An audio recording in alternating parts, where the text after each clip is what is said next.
दोनों पर हावी हो गया और उसने दोनों भाइयों को बांध दिया। जेडी को लगा कि अब बचने का एक ही रास्ता है और उसने एमरल्ड्स को लात मारकर दूर फेंक दिया, जो अब कैथ के पास जा गिरे। फारफुल ने कैथ को एमरल्ड्स या अपने बेटों के बीच किसी एक को चुनने को कहा। कैथ ने थोड़ा सोचा और फिर कहने लगी कि मेरे बेटों को तुम ही रख लो और वो एमरल्ड्स लेकर भाग गई। फारफुल कैथ के रवैये को देखकर हैरान था, लेकिन वो अपनी जुबान का पक्का था। उसने दोनों भाइयों को पकड़ के कार में डाल दिया और पुलिस स्टेशन की ओर चल पड़ा। जेडी ने धमकी दी कि वो फारफुल की सच्चाई सबको बता देगा, पर फारफुल जानता था कि एक क्रिमिनल की बात पर कोई विश्वास नहीं करने वाला, इसीलिए वो उसकी बात सुनकर हंस पड़ा। थोड़ी देर बाद कार में जेडी और मोच का झगड़ा शुरू हो गया। धीरे धीरे ये झगड़ा हाथापाई में बदल गया और इस हाथापाई के दौरान जेडी ने फारफुल के मुंह पे लात दे मारी। इससे फारफुल ने अपना कंट्रोल खो दिया और गाड़ी घूमकर क्रैश हो गई। इस एक्सीडेंट में फारफुल तो वहीं बेहोश हो गया। दोनों भाइयों ने एक दूसरे की रस्सी को किसी तरह से खोला और एक सुनसान इलाके में चले गए। मोच ने अपनी बीवी को फोन करके बताया कि वो जल्दी ही घर आ जाएगा।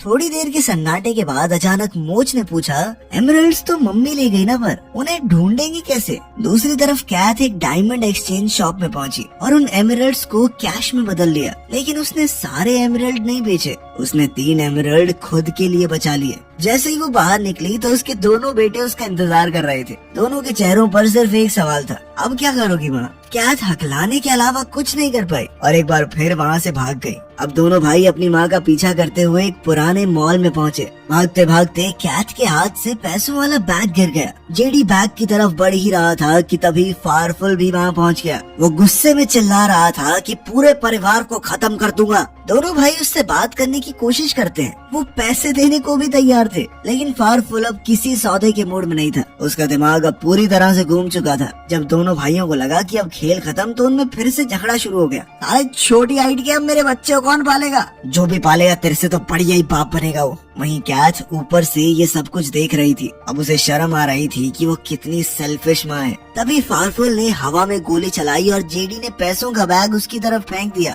लेकिन उस बैग के अंदर एक छुपी हुई पेपर स्प्रे बोतल थी। जैसे ही फारफुल ने जिप खोली तो स्प्रे उसकी आंखों में गिर गया और वो दर्द के मारे चिल्लाने लगा। उसके हाथ से गोलियां इधर उधर चलने लग गई और एक गोली गैस सिलेंडर में लग गई, जिस वजह से वहाँ एक जबरदस्त ब्लास्ट हुआ और फारफुल उड़कर दूर जा गिरा। दोनों भाइयों ने बैग उठाया और भागने लगे, लेकिन तब तक पुलिस आ चुकी थी। जब सब कुछ खत्म होता लग रहा था, तभी वहाँ कैथ आ गई। दोनों भाइयों को समझ नहीं आ रहा था कि वो अब तक यहाँ कैसे है, क्योंकि उन्हें यही उम्मीद थी कि अब तक तो उनकी माँ भाग गई होगी। वो सीधा पुलिस के पास गई और कहा कि ये सब कुछ मैंने किया है, मेरे बच्चों का इसमें कोई हाथ नहीं है। जिसके बाद पुलिस दोनों भाइयों को छोड़कर कैथ को